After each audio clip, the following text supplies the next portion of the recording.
Cable Shankar இந்த நிகழ்ச்சிக்கு என்னை அழைத்த போது நீங்கள் பேசணும்னு சொல்லவே இல்லை. நீங்கள் மேடைக்கு வர்றீங்க, சிலருக்கு பரிசு தர்றீங்க அப்படின்னு தான் என்கிட்ட சொல்லியிருந்தார்.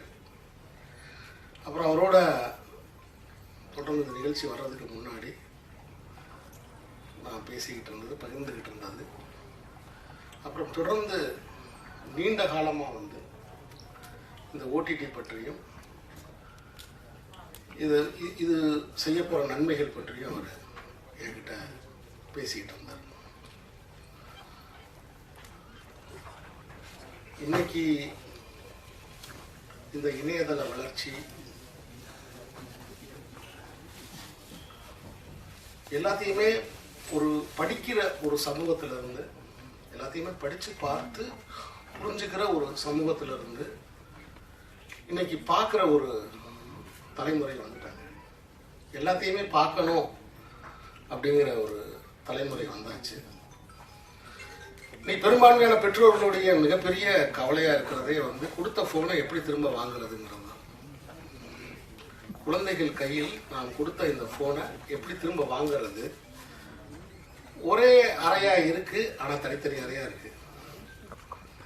ஒரே வீடாக இருக்குது, ஒரே அறையாக இருக்குது, ஆனால் அந்த வீட்டுக்குள்ளே தனித்தனி அறைகள் இருக்கு.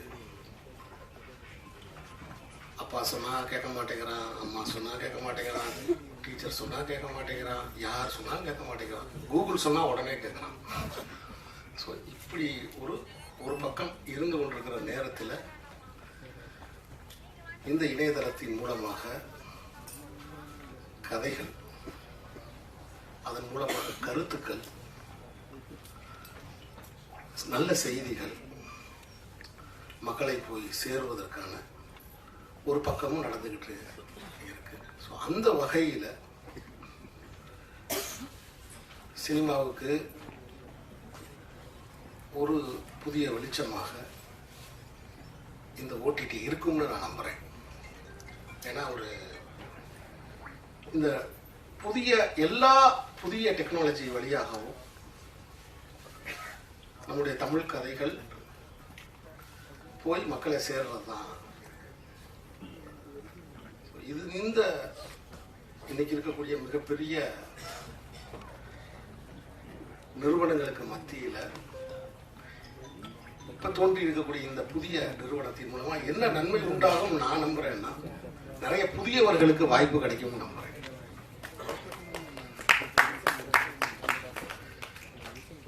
எங்கெல்லாம் வாய்ப்பின் கதவு அடைக்கப்படுதோ அங்க ஒரு புதிய வாசல் திறந்துகிட்டே இருக்கு.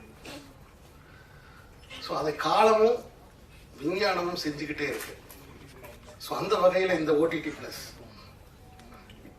இந்த மீடியா வழியாக நிறைய தமிழ் கலைஞர்கள் உலக மக்களோட போய் உரையாடுறதுக்கு, தன் கதைகளை வழங்குவதற்கு ஒரு அடிப்படை தளம் உருவாகுகிற இந்த நேரத்தில் இதில் நான் கலந்து கொண்டு அவர்களை வாழ்த்துவது எனக்கு ரொம்ப உண்மையிலே மகிழ்ச்சியா இருக்கு. இது ஒரு தன்னம்பிக்கையான ஒரு நாளாகவும் நான் பார்க்கிறேன். என்னதான் சினிமா என்பது ஒரு பெரிய திரைக்கான ஒரு அனுபவம், திரையரங்குக்கான மிகப்பெரிய அனுபவம். ஆனா காலத்தின் துரதிர்ஷ்டம் என்னன்னா, குறிப்பா உதாரணத்துக்கு நம்மளுடைய இந்தியாவை பொறுத்த மட்டும் என்னைக்கு 3 நாட்கள் 500 திரையரங்கம் அப்படின்னு ஒவ்வொரு மாநிலத்துக்கு ஒரு சினிமாவுக்கான வெளியீட்டு விதி வந்துச்சோ, அந்த விதியில சிறுபடங்கள், கதைப்படங்கள், பெண்களுக்கான படங்கள்லாம் பாதிக்கப்பட்டுருச்சு. ஏன்னா முதல் 3 நாள்ல திரையரங்கு நிறையணும், முதல் காட்சியே நிறையணும். அப்படின்னு நட்சத்திர அந்தஸ்து இல்லாத படங்களுக்கு நிச்சயம் கூட்டம் வராது.